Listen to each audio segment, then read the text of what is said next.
पाकिस्तान में Jafar express train के अपहरण ने सेना को हिला कर रख दिया, लेकिन उसके बाद से पाकिस्तान में हिंसा और हमले की तेज लहर आ रही है। इस ट्रेन का 11 मार्च को बलूच लिबरेशन आर्मी ने अपहरण कर लिया था।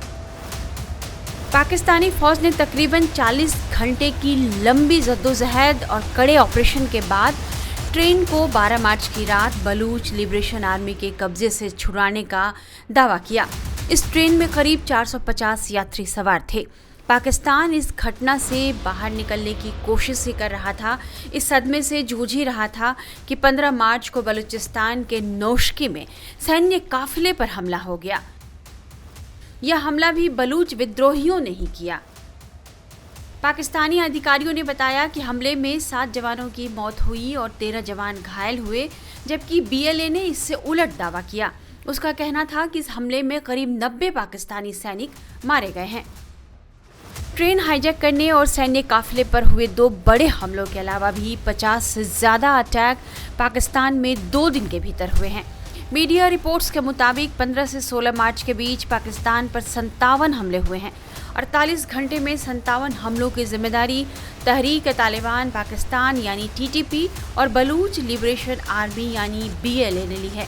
इन हमलों में sniper shot, fire red, IED attack से लेकर आत्मघाती हमले तक शामिल हैं। इन हमले में 16 लोगों की मौत और 46 लोगों के घायल होने की बात पाक सरकार खुद मान चुकी है। इनमें बलूचिस्तान में हुआ आत्मघाती बम विस्फोट सबसे घातक था। रिपोर्ट्स में कहा जा रहा है कि बलूच विद्रोहियों के ताज़ा हमलों की सीरीज में टीटीपी इसलिए बीएलए की मदद कर रहा है क्योंकि दोनों के दुश्मन एक ही हैं। वैसे दोनों का एजेंडा अलग अलग है। जैसे टीटीपी पाकिस्तान में इस्लामिक कानून चाहता है और बलूच विद्रोही अलग बलूचिस्तान। पाकिस्तान कई बार यह कह चुका है कि टीटीपी ही बलूच लड़ाकों को ट्रेनिंग दे रहा है। ताज़ा हमलों में वे साथ दिखाई दे रहे हैं।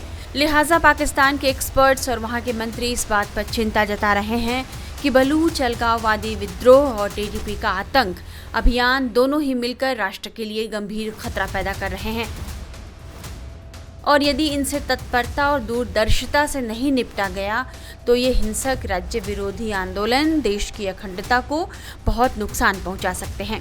दूसरी तरफ ताबड़तोड़ हो रहे हमले से पाकिस्तान हिला हुआ है और आर्मी बेबस नजर आ रही है। इन हमलों को लेकर चिंता में पड़ी शहबाज सरकार में खलबली मची हुई है। पाकिस्तानी मीडिया के मुताबिक सरकार ने घोषणा की है कि वह बलूचिस्तान और खैबर पख्तूनख्वा में आतंकवादी हमलों के मुद्दे पर चर्चा करने के लिए राष्ट्रीय सुरक्षा और संसदीय पैनल की बंद कमरे में बैठक बुला रही है। प्रधानमंत्री शहबाज शरीफ ने नेशनल असेंबली के स्पीकर सरदार अयाज सादिक से कल दोपहर 1:30 बजे संसद भवन में सुरक्षा बैठक बुलाने को कहा है। सेना प्रमुख जनरल सैयद असीम मुनैर भी ब्रीफिंग में शामिल हो सकते हैं। इस बीच शहबाज सरकार बढ़ते आतंकवादी हमलों के मद्देनजर हमले में शामिल प्रतिबंधित बलूचिस्तान लिबरेशन आर्मी और अन्य आतंकवादी संगठनों के खिलाफ बड़े पैमाने पर अभियान चलाने पर विचार कर रही है। पाकिस्तान की आंतरिक सुरक्षा किस तरह खतरे में है, भारतीय रक्षा और विदेशी मामलों के विशेषज्ञ इस बारे में क्या सोचते हैं, ये सुनिए। बलूचिस्तान आर्मी ने अगर पाकिस्तान के आर्मी कॉन्वॉय को टारगेट किया है तो शायद ये जो फिगर दे रहे हैं शायद वो थोड़ी ज्यादा बड़ी लग रही है, पर इसका मतलब साफ है कि पाकिस्तानी आर्मी का कॉन्वॉय सेफ नहीं है। पाकिस्तान आर्मी ने ऑलमोस्ट 40,000 ट्रुप्स को डिप्लॉय किया हुआ है चाइना पाकिस्तान इकोनॉमिक कॉरिडोर को सेफ रखने के लिए, लेकिन सीपेक को सेफ रखना यह अलग ही बात है।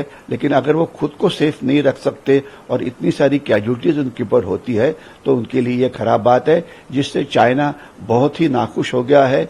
चाइना का सोचना है कि पाकिस्तान आर्मी की क्षमता सीपेक कॉरिडोर को प्रोटेक्ट करने की, खुद को प्रोटेक्ट करने की काफी कमजोर हो गई है और उन्होंने उनको इशारा भी दिया है, जब तक आप ये वायलेंस नहीं रोकने में कामयाब होते, जब तक आप बीएलए का जो थ्रेट है जब तक ये नहीं रोक पाते, तब तक हम कोई नया ट्रेड प्रपोजल या नई इन्वेस्टमेंट इस इलाके में नहीं लाएंगे।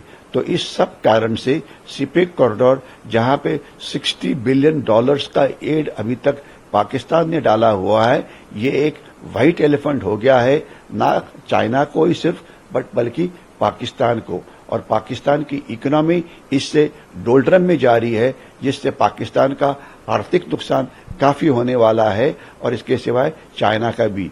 तो इसलिए पाकिस्तान को अभी इंटरनल सिक्योरिटी सिचुएशन की जो आह्वानें हैं, या वो बलूचिस्तान में है, या तहरीक तालिबान पाकिस्तान से अफगानिस्तान में है, या गार्ड करना अफगानिस्तान पाकिस्तान बॉर्डर इसकी है, ये तो गंभीर है ही, लेकिन उनकी इकोनॉमिक सिचुएशन या इकोनॉमिक हालात भी अभी बहुत ही गंभीर हो गई है। जो बलूचिस्तान में लेटेस्ट वारदात हुई है, जिसमें बीएलए कह रही है कि 90 पाकिस्तानी मारे गए हैं, ज़्यादातर सिपाही बॉम्ब ब्लास्ट के अंदर, और ये अभी ट्रेन के हाईजैक के बाद हुआ है, जहां पाकिस्तान की फौज कुछ कह रही है, बीएलए के बाशिंदे कुछ कह रहे हैं। सत्य कहाँ है वो तो कहीं बीच में लगता है गुम हो गया है। लेकिन बात यह है कि पाकिस्तान ने ये खुद को अपने पांव पे कुल्हाड़ी मारी है जी। उन्होंने अपने पांव पे कुल्हाड़ी मारी है और टेररिज्म को एक इंस्ट्रूमेंट ऑफ स्टेट पॉलिसी बनाकर, अभी तक तो साहब टेरर एक्सपोर्ट कर रहे थे, अब वही वहां के ही जो गिद्ध हैं, जो कौए हैं, जो उन्होंने टेररिज्म के पाले थे बाहर वालों के आंखें नोचने के लिए, अब वो उनकी तबाही कर रहे हैं। तो ये किसकी गलती है? ये पाकिस्तान की गलती है, उसको ही भुगतना होगा।